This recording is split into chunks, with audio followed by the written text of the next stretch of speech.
श्री गो 10,000 गज पल घट्यो, लेकिन घट्यो न 10 गज चीर। और कहा करे पैरी प्रबल जो सहाय रघुवीर। सरसाखी राखी पांडु बधु पटलूटत कोटिक भूप जहां। तुलसी भज सोच विमोचन को, जन को पन राम राखो कहां। लगा दिया है संसार के लोगों, कोई तो ऐसा एक आदमी खड़े हो जाओ जिसने हमारा भरोसा किया हो और हमने पकड़ते उसको सॉरी बोला। जिसका काम न किया हो ऐसा कोई खड़ा तो हो जाओ। बंदा बताओ आज तक कोई है क्या?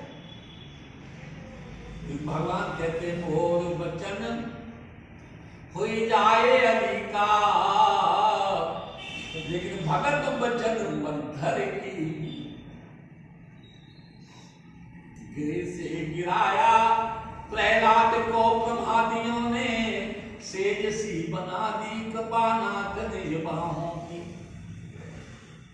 द्रौपदी दया की भीख मांगने, देव की दया की भीख मांगने लगी तो कृष्ण रूप से सजा दी क्रूर कंस के गुनाहों की। सजल बिलो के बिंदु द्रुपद सुता के नयन, तो सोखी शक्ति कौरव पति से नर ना होगी। आन की न चिंता, मान की न चिंता, अपमान की न चिंता। उन्हें चिंता है दुखी के आंसुओं की और आंखों की। भगवान जब अपने भक्त की आंख में आंसू देखता है, सब कुछ सहन है, लेकिन भक्त की आंख का आंसू सहन नहीं है। कूद पड़ता है जिस अवस्था में जिस समय बुलाता है। धन्य घरी सोई जब सतसंगा, धन्य जन्म तुझ भगति अभंगा। ये सत्संग वो चीज है कि मज्जन फल पेखिए तत्काला, का कहो ये पिक पकहु मराला। स्नान करो दिव्य हो गए। किसी ने कहा मालिक प्रमाण बताओ कौन दिव्य हो गया, क्या होता है? कि कौवा कोयल बन जाती है और बगुला हंस बन जाता है। क्या ऐसा कोई बना कि हाँ जो नहीं बने? उदाहरण देखो, उल्टा नाम जपा जग जाना और वाल्मीकि भय कहो।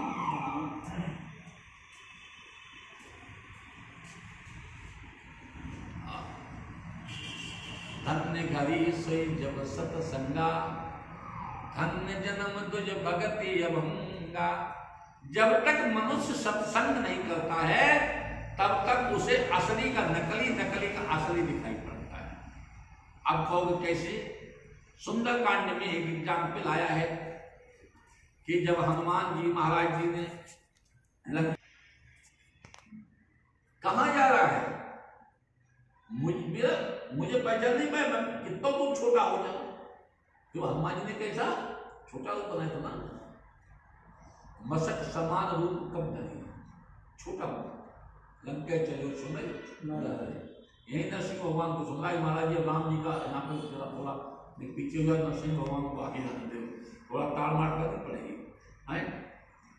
तो हनुमान जी ने सोचा इसने कभी सत्संग नहीं किया है, यदि इसने सत्संग किया होगा, क्योंकि जाकी मत भ्रम होए खगेशा, सो के पश्चिम हुए दिनेशा।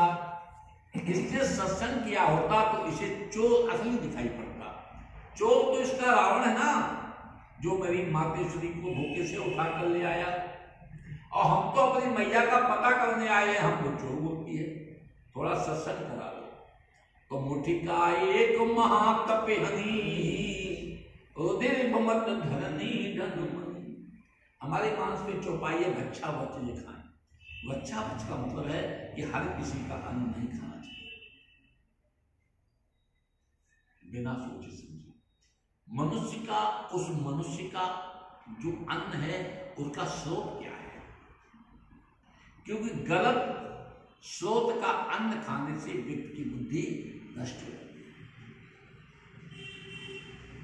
तो भैया यही कहानी है। हाँ भयो रसोई होई भूसुर मासु शब्द जो उठे मान विश्वास। अन्न कैसा है और किसका है? अगर व्यक्ति के मन की भावना दूषित हो गई तो भाई रहे मन रहेला की भली, जो परस है चितलाए और परसत मन मैला करे सो मैदा जल जाए। वो नष्ट भोजन नष्ट हो गया। हाँ, ये देखना पड़ता है। मैंने कहानी बताई थी, महात्मा जी थे, वो ब्राह्मण के यहाँ भोजन करते थे, बनिए के यहाँ, लाला के यहाँ। तो एक ललियान की चलेंगी तो ब्राह्मण देवता ने गोपाल ने सोचा कि चलो कहो पंडितानी बढ़िया बोला लें, महाराज जी अच्छे सब तो बड़ी दुबेली है, इनका भोजन अच्छी से बनवा दें। तो उन ब्राह्मण से बनवाया तो ब्राह्मण के मन में क्या आया, लाला घर में सोने चांदी बहुत, अगर चांस मिल जाए तो चमचे उठा लेंगे। अब महाराज जी ने भोजन किया तो महाराज जी के मन में क्या आया, रात को सपने कि रोज बिना मतलब की बातें हैं, हम थाली आलू सब बटोर के रख लें और चले जाए हरिद्वार में जाके मंदिर बनवाए, खा रहे हैं क्या। रात में जब सुबह हुआ,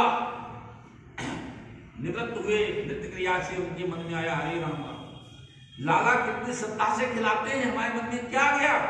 जाकर के लाला जी को बुलाया, कल भोजन किसने बनाया। तो महाराज जी ने कहा महाराज जी ऐसा है, वो मैं चली गई थी ननिहाल, हैं बच्चों की ननिहाल हमारी चली गई थी ललियाएं, तो हमने महाराज जी बड़ी अच्छी पंडितानी है ना, उनको बुला लिया था, उनसे बुलवाया। बुलाओ पंडितानी को, कहा तुम्हारे मन में क्या भाव आया था बनाते समय, कि ये भाव आया था काश हमें मौका मिल जाता, हम सब बचे ले जाते। ये देख लिया, इसके मन में आया वही भाव हमारे मन में आया। ये अच्छा। एक बार हम चापल गए तो खंडहर जगह पंडित वहां से खबरिया ले गए, संख्यासी बातें, ये भी ऐसा कानून पड़ता था। महाराज जी ने निकाली, पहले काले लाए क्यों ले आए तुम, 50 पैसे कितना नमक मिलेगा। फिर उसे उठाया, अंदर ले गए और काटा, उसे खा लिया। रात के बाद ओ लल्ला चौरे वाले, हम जलाइए कामत यहाँ, लल्ला ये तुम अमिट्टी कहाँ से ले आए। लल्ला हमने तो टट्टी हो रही थी और लल्ला हमने इसको खा लिया तो ठीक हो गए। लल्ला बड़े खुश हो गए। दोबारा हम कानपुर से गए क्योंकि हमारे सच्चे मियाँ दोस्त हैं, उनकी हमने कही स्वामी जी के पास जाना है। अरे पंडित जी तो थोड़ी आम लिए था, उनने करीब 10-15 किलो आम बड़े बढ़िया बढ़िया वो दिए, वो हम लेकर के गए। अब तो थोड़ा चौड़ा था, पहले दंडवत नहीं घुसे नहीं, सब खरूजा लेने लगे तो अब ये थोड़ा कायदे से रखा। महाराज जी तो जो हम ले जाते खाते थे, 2-3 आम उठाए अंदर ले गए, खा लिए। रात में बाहर गए, फिर वो लल्ला चौरे वाले हिला उनका, हमने बताओ क्या हो। लल्ला सच्ची सच्ची बताइयो ये आम तुम कहाँ से लाए। हम महाराज जी पठान हमारे दोस्त हैं। अरे लल्ला अभी पठान ना है तो कसैटा है। अरे लल्ला तुम तो ऊंचे ब्राह्मण हो, तुम तो सब पचाइए। लल्ला हम इतने ऊंचे ब्राह्मण ना, तुम लल्ला आओ तो हम ले लो। अरे तुमने कसैटन को हमें खवाए दो। अरे लल्ला तुम अपने घर की मिट्टी ले होते हम खा लेते, तुमने कसम। लल्ला हम ठीक थे, हमको तो लेती हो, पल पल मानत लेती हो। ये अच्छा किसका खाएं विचार कीजिए। हमारे ऋषि मुनि, हमारे मैं बड़े बूढ़े, अन्न किसी का बना हुआ नहीं। अपनी मैंने खुद देखा, भागवत चका के दे अपनी रोटी स्वयं बनाते। कहाँ खाएं, किसका खाएं, कैसे खाएं, ये है। जिस समय मुटका लगा उसकी बुद्धि शुद्ध हो गई, क्योंकि संत का स्पर्श, पहले तो किसी नारी को स्पर्श मत करो, स्पर्श करना है तो पीठ पे। तो पुण्य संभारी उठी सो लंका, जो पान कर विनय ससंका। जब रावण ने कम बर दीना, चतुरंच कहा ये कीना। विकल हो चिते कपि के मारे, सब जाने निश्चर संता मोर अति। अरे पुण्य बहुता देख अब बुद्धि सद्बुद्ध होगी, संत का सानिध्य है, इसे सत्संग कहते हैं। सात स्वर्ग अपवर्ग सुख, और भरी तुलायक अंग, तूल न ताय सकल मिली। जो दुर्लभ सत